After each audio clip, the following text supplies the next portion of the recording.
Magandang umaga po sa ating lahat at purihin ng Panginoon. Magkakasama pa rin po tayo nag-aaral ng salita ng Panginoon. And before we study the Word of God, tayo po muna ay manalangin. Panginoon, salamat po sa oras na ito. And as we come before you, Lord, we ask for your wisdom, understanding, Panginoon, so that, Lord, we can learn from your Word and we can be changed by your Word, Panginoon. We pray, Lord, na ang oras na ito ay maging meaningful sa amin as we study your Word. We will be equipped, we will be transformed, and your name will be praised and glorified in our midst. Thank you, Lord. This is our prayer. In Jesus' name, Amen. Amen. Purihin po ang Panginoon. At sa umagang ito po, gusto pong pag-aralan po natin ang title ng team natin sa anniversary natin, Becoming Resilient in an Unstable World. Sabi sa Matthew chapter 7 verse 24 to 27, therefore whoever hears this saying of mine and does them, I will liken or compare or associate him to a wise man who built his house on the rock. And the rain descended, the floods came, and the winds blew and beat on the house. And it did not fall, for it was founded on rock. But everyone who hears these sayings of mine and does not them will be like a foolish man who builds his house on the sand. And the rain descended, the floods came, and the winds blew and beat on the house, and it fell, and great was its fall. Sino po yung tinutukoy dito na wise man? No? Wise men are people who hears the word of God and does them. Ginagawa ang salita ng Panginoon. Who is the foolish man? A man who hears the word and doesn't do. Kapag tayo po ay napakinggan natin ang salita ng Panginoon, we become wise. Kapag ito ay ginamit natin, ang salita niya ay ginamit natin into practice. Pag narinig natin ang salita ng Panginoon at hindi natin ito sinunod, hindi natin ginawa sa ating mga buhay, hindi natin pinractice, yung mga salitang yon sa buhay natin, we become foolish. Ito po ang sinasabi ng scriptures, no? Ang sabi ng Panginoon, we need to be found wise. No? Iyon yung reason ng parable kung bakit ito ibinigay ng Panginoon. Ang sinasabi ng Panginoon dito sa atin na merong isang tao na gumawa ng isang tahanan, no? Na nakapatong doon sa batuhan. Sino yung taong yon? Yung tao na nakikinig sa salita ng Panginoon. Yung tao nagpa-practice ng salita ng Panginoon. merong tao na hindi nag-practice ng salita ng Panginoon. Narinig lang niya ang salita ng Panginoon pero hindi niya in-apply sa kanyang buhay. Pinakinggan niya ang sermon ng Panginoon through the pastor, through the preacher. But at the end of it, no, hindi natin pina-practice ang salitang ito. Hindi natin ini-apply ang mga bagay na ito sa ating mga buhay. Ang sabi ng scriptures, we are foolish if we are doing these things. We are equivalent to a builder, to a man who built his house on a sand. Nung humangin ng malakas, nung bumagyo, nung tumaas ang tubig, yung bahay ay nag-collapse. Sabi ng Panginoon, you are foolish because you keep hearing but you are not doing anything according to the Lord. No? We are not doing anything according to the word of God. Yung salitang resilience, no? Resilience describes, no, the ability to spring back after being bent or stretched out of shape, no? Parang goma na pag hinila, pag binitawan, bumabalik pa rin, no? Hindi siya sumasabay. hindi siya nananatili doon sa kanyang pagka-stretch because from his original form siya ay bumabalik. Resilient or resiliency is the status where someone is stretched beyond a limit, and when everything is over, he is able to come back or spring back to its original position. The ability to recover from the storms of life. Yan yung ibig sabihin ng resiliency. Resilient people adapt to adversities, no? Lahat tayo dumadaan tayo sa lahat ng mga adversities, no? Dumarating yung pagkakataon na hindi lahat ng ninanais natin, pinaplano natin sa buhay, yun ang napangyayari. Kung ang lahat ng bagay ay nangyayari ayon sa ating kagustuhan, ayon sa ating naisin, no? Anong magiging uri tayo ng tao sa mundong ito? Marahil tayo ay naging hari na ng mundong ito. Tayo ay hari na sa sarili nating mga buhay, no? But yung mga bagay ay hindi nangyayari ayon sa naisin natin, no? Ang mga bagay, ang mga pangyayari ay nagkakalakip-lakip in the way God wants, no? In our life. So ang isang resilient na tao, he adapts anuman ang nangyayari sa kanyang buhay. They weather life storms, no? Or survive life's storm.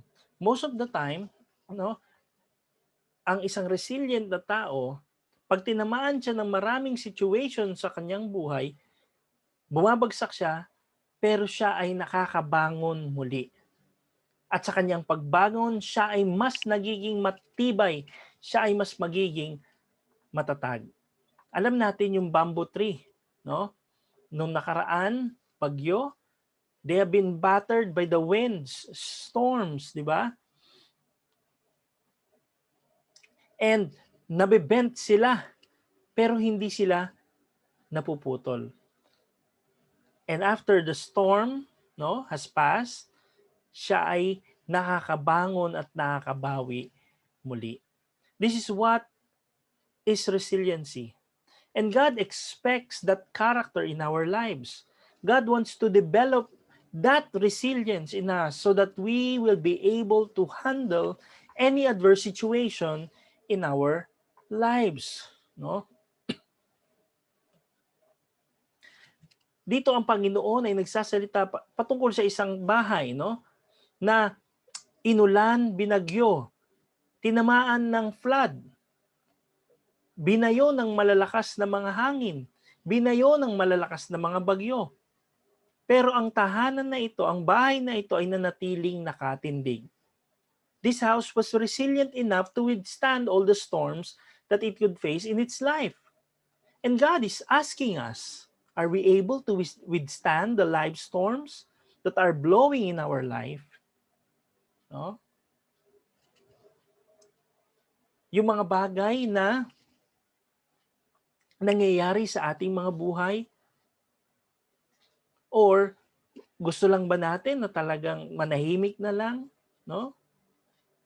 Or marahil nag-iisip tayo na ang mga panahon na ito ay gusto lamang natin na sarilinin natin. But you know what? God is telling us that we need to be resilient. Kailangan natin na maging resilient, no? Na tayo ay parang isang puno na nagbe-bend lamang at bumabalik sa original na position. When Jesus spoke about this in Matthew chapter 7, 24 to 27, may mga katanungan na kailangan natin itanong. Ano ba ang nagpapalakas sa atin? Ano ba ang nagpapatibay sa atin? Ano ba ang kumikilos o na pangyayari sa atin upang maging resilient tayo? What makes us enduring in this life? hindi lamang po ang pakikinig ng salita ng Panginoon, but also doing the Word of God. No? Nais natin i-practice ang salita ng Panginoon. No? Otherwise, itong Christianity ay walang kwentang bagay. Whose life is founded on the rock? The one who listens and does the Word of God. Who can withstand the storms of life? The one who listens to the Word of God and put them into practice. Meron pong napakalaking pressure, no, doon sa salita ng Panginoon. There is this great deal of attention in the Word of God to put into practice what we learn. Sabi nga, di ba, to whom more is given, much is required. Sabi nga ni Spider-Man, di ba? Sabi sa kanya ng kanyang lola, no? Great power comes great responsibility. Mga kapatid, every Sunday, we've been hearing sermons. Wednesday, we've been hearing sermons. Nanonood tayo online, we hear sermons online, no? Much is given to us, but much is also required of us. Ano ang kanilang napakinggan? No? Ay dito ang Panginoong Jesucristo is almost ending the Sermon on the Mount that is found in chapter 5 of Matthew, chapter 6 and chapter 7. All talks about the Sermon on the Mount. No? Dito nagpipreach ang Panginoon ng mahabang sermon, and at the end of this sermon, no, ang sinasabi ng Panginoong Jesucristo, you heard me until now. Ngayon, go and put into practice kung ano yung mga napakinggan nyo sa akin doon sa Sermon on the Mount. Ano ba yung mga pinag-usapan nila doon? The Beatitudes, salt and light, fulfilling the law, anger, murder, lust and adultery, divorce, remarriage, oath, love your enemies, give to the needy, paano manalangin, paano mag-fast, false teachers, false prophets, and then dito nga yung wise builder and the foolish builder.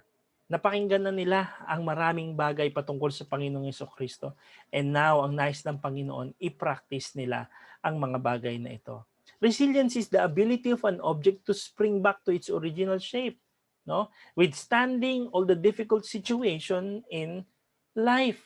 Mga kapatid, ang buhay na ito, babatuhan tayo ng maraming challenges, no?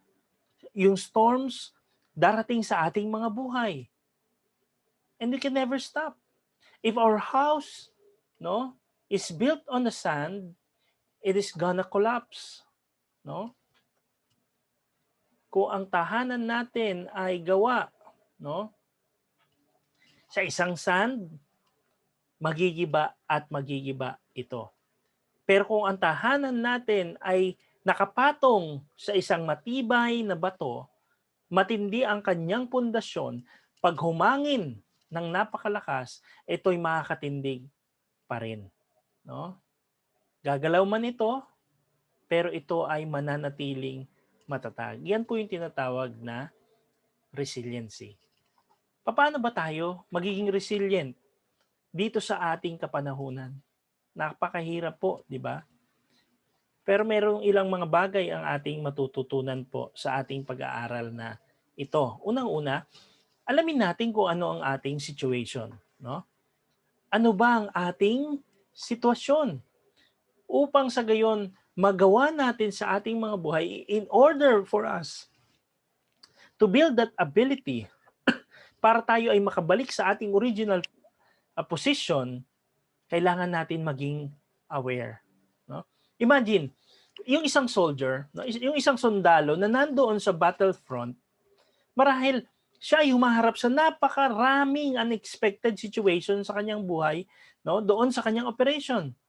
And sudden threats ng enemy, marahil merong mga danger sa kanilang harapan, papalapit sa kanila, marami ang namatay sa kanilang harapan, yung strategy ng kanilang kaaway ay nagbabago at nag-i-improve, no? Sa kanilang mga kasamahan na de-develop yung mistrust, yung misbehavior, no? Minsan nawawala yung favor ng commander sa kanila. So itong sundalo na ito na nandoon sa harapan ng digmaan, he's very much vulnerable sa lahat ng mga atake na ito. Diba?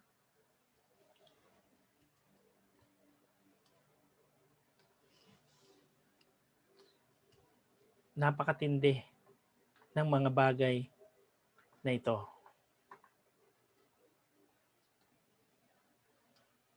Saan ka nakatindig ngayon? Saan tayo nakatindig ngayon? We are living in this strange world. No? Wala tayo na may mga panahon na tayo nagwa-wonder, no? Ano ba ang reason bakit tayo nandirito? No? Itong soldier na ito na nandun sa forefront ng battlefield, ito ang kanyang nararamdaman. At times we felt that we are left alone in our lives. What are the threats around us? Sometimes our health is at risk. Our future is not guaranteed. No? Yung ating study, yung ating work situation, yung ating mga anak, no? Trabaho, financial situation. We are not stable even at the age of 30s, 40s, or 45. Anong nangyayari sa ating mga buhay? No? By the time that we try to settle down, nagkakaroon ng strains ang ating relationship. What else? Life is throwing all that it can on our lives. We are like a soldier standing and facing the adverse situation in the forefront. Let's think of a tree, no? Na nandoon, he's trying to stand in the middle of a storm. And during the storm, no? Definitely mawawala yung ibang mga dahon niya. Yung mga branches niya marahil masisira, mapuputol. The tree is still struggling to stand straight in its life. Sabi ni Apostle Paul in 2 Corinthians chapter 4, we are hard-pressed, perplexed, persecuted, struck down. Ito ba ang ating sitwasyon ngayon? Ito ba ang kalalagayan natin ngayon? We must know kung ano ang ating situation. Pangalawang bagay, know your enemies. Sino ba ang iyong kaaway? We are living in a world, no? Things are not happening in favor of us because we have an enemy. Enemy that we cannot and we must not neglect.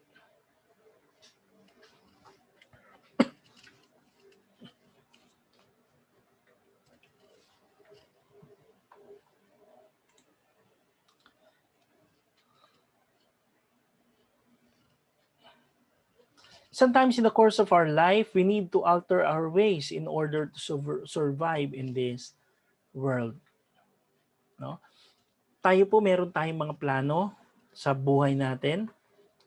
Pero ano nangyayari sa plano natin? No? Nagpaplano tayo mag-settle down, no?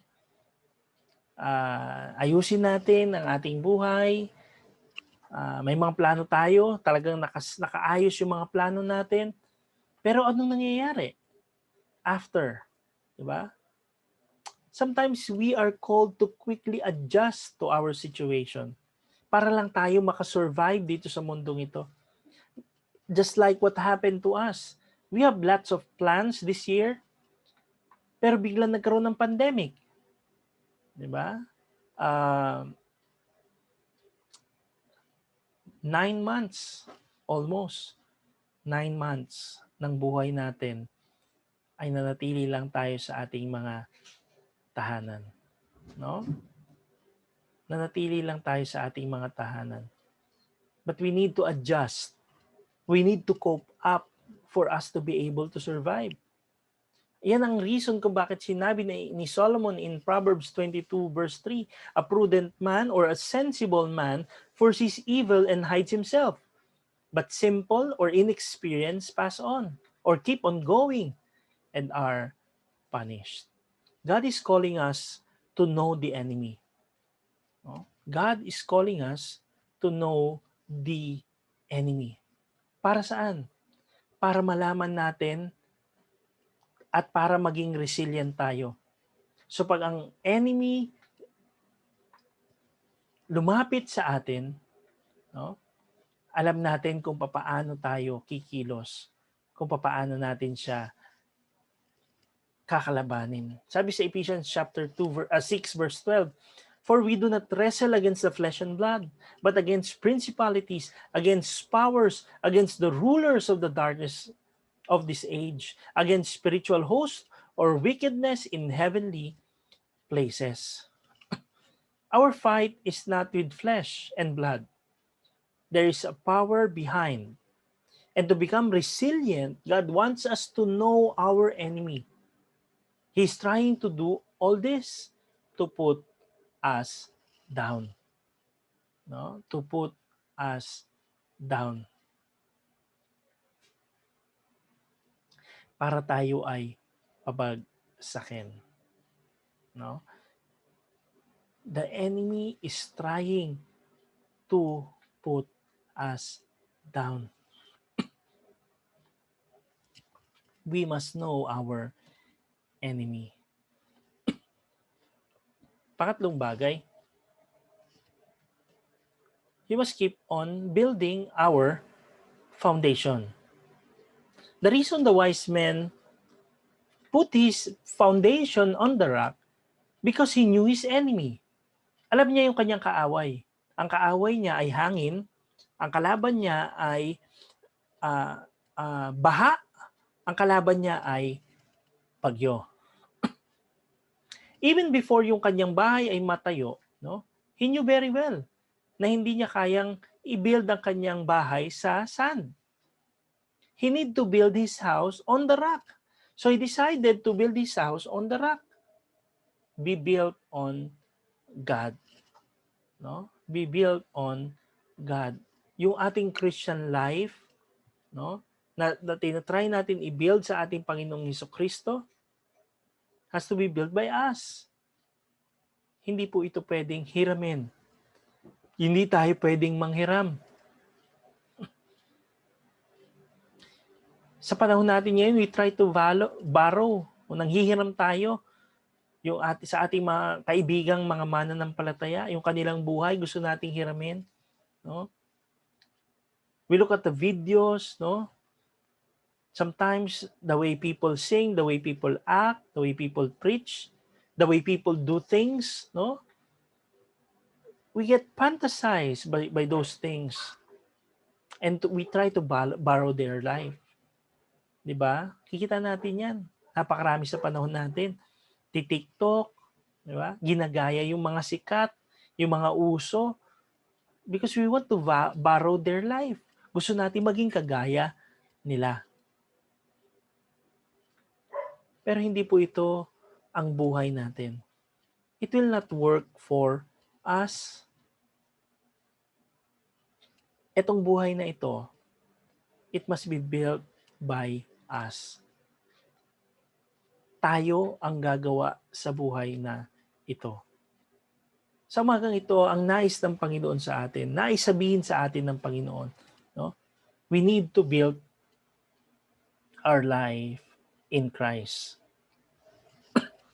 Alam niyo ba kung anong ibig sabihin ng mas malalim na foundation? Deeper foundation means have a deeper relationship with God. Hindi po natin nakikita, no, kung ano ang nasa labas ng isang tao. Di ba? Sinasabi natin sa buhay natin 100 times, praise the Lord. No? Sinasabi natin, purihin ang Panginoon, dakilain ng Panginoon, lumalabas sa ating mga labi, paulit-ulit ang mga katagang ito. Pero hindi po ito garantiya, no? na meron tayong malalim na relationship sa Panginoon. But having a deeper relationship founded in Christ will help us become resilient. No? Will help us become resilient. Have a mounted pillars of strong biblical principle in our lives. No? Fleeing away from sinful things, meditating on the Word of God, systematic giving, sharing the good news. Ito yung pillars na pwede nating i-build sa buhay natin. Gawin natin ito mga kapatid. Buuhin natin ang mga pillars na ito upang mas maging matibay ang pundasyon ng pananampalataya natin sa ating Panginoon. You must build on a strong commitment or strong commitments. Mga kapatid, mahalaga po ang mga commitments natin. Commitment natin between us and God. The sacrificial commitment that you have with our God. The decisions that you have taken that no one else knows. No? Yung mga commitment na yon na ibinigay natin sa Panginoon, kailangan natin gawin. Kailangan nating pagtibayin. Have a strong dependency on God. Marami pa pong mga bagay ang kailangan nating gawin para mas mapatibay natin ang ating foundation sa ating Panginoon. We must learn to depend on Him, na siya lamang ang matibay na pundasyon maaasahan sa buhay natin. When we are dependent upon God, lagi natin siyang iniisip. Lagi natin siyang kinoconsider sa buhay natin. Kasi alam natin, walang iba na makakapagkaloob sa atin at makakapagbigay sa atin ng pagpapala sa buhay na ito. Psalm 31:24 ang sabi, "So be strong and courageous, all you who put your hope in the Lord." 1 Corinthians 15:58, "So my dear brothers and sisters, be strong and immovable. Those who lay their foundation properly in Christ Jesus are built with greater resiliency." So pag dumating ang napakalakas na buga ng hangin sa buhay natin, we will just bend over. We will all bend. Definitely because we are all human. Nobody can stand. No? Marahil maisip natin, we may fall. Sometimes we are on the edge of our situation. Nandun na tayo sa dulo ng PC natin, ng buhay natin. Pero marahil mga kapatid, kung ang ating pundasyon ay nasa Panginoong Jesucristo, we are resilient. We bend back and come to our own original position. Pang-apat na bagay, keep in mind the following seasons. Building up our resiliency means being ready for another season. No? Being ready for another season. May panibagong season pa ang Panginoon sa buhay natin. Yung mga puno, sabi nga natin kanina, tinatamaan sila ng storms, no? Sila ay talagang binabayo ng mga bagyo. But these trees look for a new season of growth, no? Hindi nila in-expect na sila ay nandoon sa isang situation na stormy every time. But they expect for new growth. No? Unti-unti, little by little, merong nag-spring, no? Na mga dahon na nawala sa kanya. At sila ay mapapanumbalik. Yung mga branches na naputol, no? It will grow. And this tree is going to come back to its original position.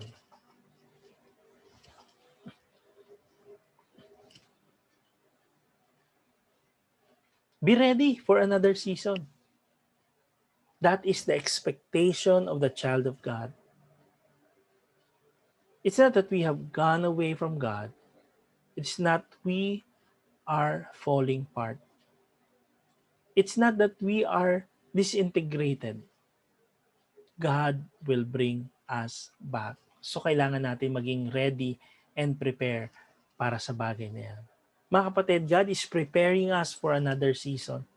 The storm that God has allowed in our lives is not to break us, but instead to build us up, to bring a new season to our lives. No? Di ba yung panahon ng taglagas, kala mo napakapangit na ng puno, pero kailangan yun. Kailangan yun. Nang sa gayon, may lumabas na panibagong mga branches, panibagong mga dahon sa kanya. No? Remember Jonah when he was in the belly of the fish and he was praying to God? Si Jonah, dinala siya ng Panginoon. He's about to bring him and use him sa panibagong season ng kanyang buhay. And when Jonah came out of the belly of the fish, ang sabi ng Panginoon, ang sinabi niya sa Panginoon in verse 3, "Now the word of the Lord came to Jonah the second time, saying, Arise, go to Nineveh, that great city, and preach to it the message that I will tell you." So Jonah arose, went to Nineveh, according to the word of God. Second time, Jonah was prepared for the season. No? He became resilient. So tayo dapat maging ready tayo for another season na dadalhin sa atin ng buhay ng Panginoon natin. No? Mga kapatid, let's be ready. Let's keep in mind that there is another season.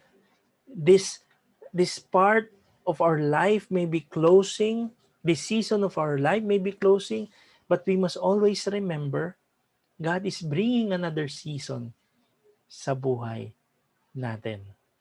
Remember, yung mga children ng Israel, no? Sila ay pinapakain sa wilderness by manna, no? Doon sa Gilgal, ito ay lugar na kung saan yung manna ay natapos. And that's the time that the children of Israel had to learn to live by faith and not by sight. They're wondering, Lord, anong nangyari? Akala namin bibigyan mo kami ng pagkain araw-araw.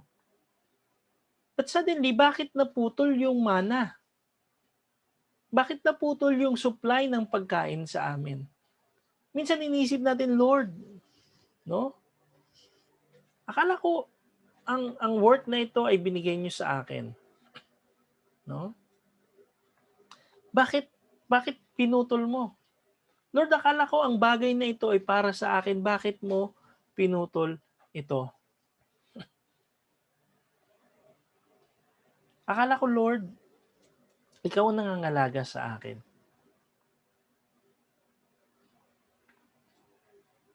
Lord, akala ko okay ang pakiramdam ko, okay ang sitwasyon ko. Bakit bigla ako nagkaroon ng karamdaman? Lord, why? Lord, why? Mga kapatid, sa umagang ito, nais ng Panginoon na ipaalam sa atin that He wants us to become resilient. This is not the end of the life. Yung financial constraint is not the end. The limitations that you deal with today, it is not the end of life. But God is preparing us for another season. Mga kapatid, nais ng Panginoon na maging handa tayo. Nais niya na tayo ay maging ready. Ready for what? Ready for a season of refining.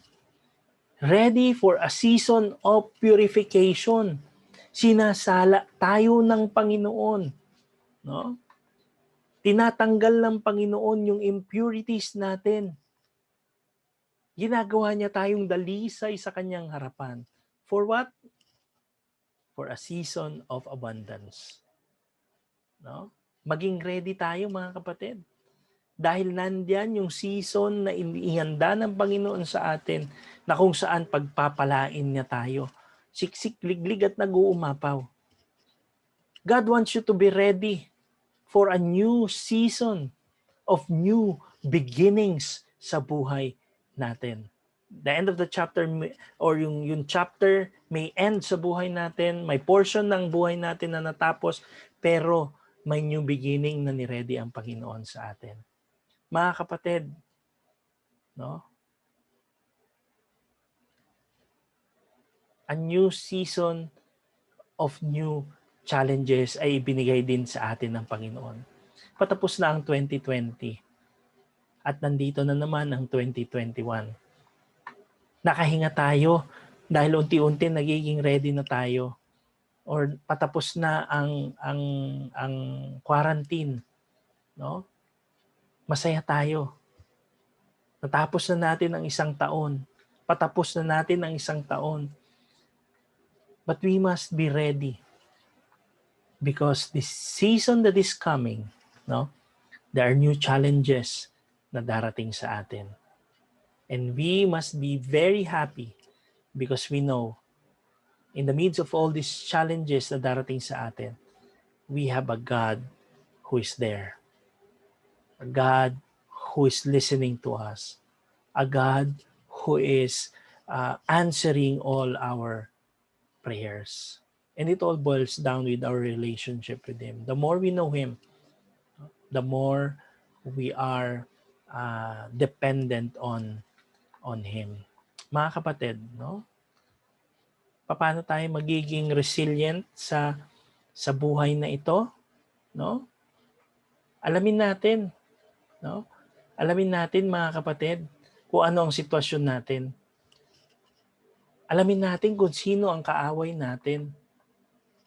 Alamin natin kung paano natin pagtitibayin yung pundasyon natin ng pananampalataya sa ating Panginoon. At alamin natin, maging handa tayo sa panibagong season na bubuksan ng Panginoon sa buhay natin. Nawa mga kapatid, napagpala tayo ng Panginoon sa mensahe natin sa umagang ito. Tandaan natin, no matter how much we are stretched, gaano man katindi yung pagkakahila sa atin to the point na parang mapuputol na tayo sa tindi ng mga pagsubok na pinagdadaanan natin. We must always remember that God is equipping us to the position where we can keep going. God is equipping us to the position where we can keep going. Remember Elijah, he was crying out to God, no? Lord, take away my life. No? Tapusin mo na lang ang buhay ko. Wala na akong kwenta. Hindi na ako karapat-dapat mabuhay sa mundong ito. Ano sabi ng Panginoon sa kanya? No. I'm making you more resilient. Remember, you brought fire from heaven? No? Hindi yan kayang gawin ng kahit na sinong tao lamang. You prayed for somebody for healing, no? Marahil meron ka karamdaman. That's not the end of it. God said, kapatid, yung pagsubok na yan ang binibigay ko sa iyo para sa panibagong season ng buhay mo. I am equipping you. I am building resilience within you so that you will be able to withstand. Darating ang napakalaking ulan, darating ang napakalaking unos sa buhay mo, babaha sa iyong buhay, no? At bubuga ang napakalakas na hangin sa iyong buhay. Ipapound nito ang iyong tahanan, ang iyong buhay. Pero tandaan mo, you will not collapse. You will stand firm because you are in the Lord. The reason is we need to develop this resilience within us. And we can overcome because we know our enemy. Ang ating Panginoon ay nandiriyan, sabi sa Matthew chapter 12 verse 20. A bruised reed will not break, and smoking flax will not quench. Today you feel so weak. Today you were so low. When we look at the situation, it's as if there's no hope. When you turn every side, you see things are not working in your favor. And the enemy is throwing so many things in you along your way. But God is telling you, I'm making you stronger, more resilient. I'm giving you more stamina, courage, so that you will be able to handle the situation by the strength that I gave you. May the Lord be blessed dito sa kanyang salita. Tayo po ay manalangin. Panginoon, salamat po for this time. Thank you, Lord, for your message. Thank you, Lord, for reminding us that whatever situation we may be in, ano man yung bato ng kaaway sa amin, we can stand firm because we know that you are on our side. In our weaknesses, you are our strength. In a situation where as if we do not know or we do not have elsewhere to go, you are there by our side. You are making us stronger. You are making us more resilient. You are giving us more stamina. You are giving us courage to withstand. You are enabling us every day because you are preparing us for another season, for a new season in our life. Lord, we are excited dahil alam namin, Panginoon, napakaganda ng plano ninyo sa buhay namin. Purihin ka, Panginoon, dakilain ng inyong pangalan. Ito po'y dalangin namin sa pangalan ng Panginoong Yesus. Amen. Amen. Magandang umaga po sa ating lahat.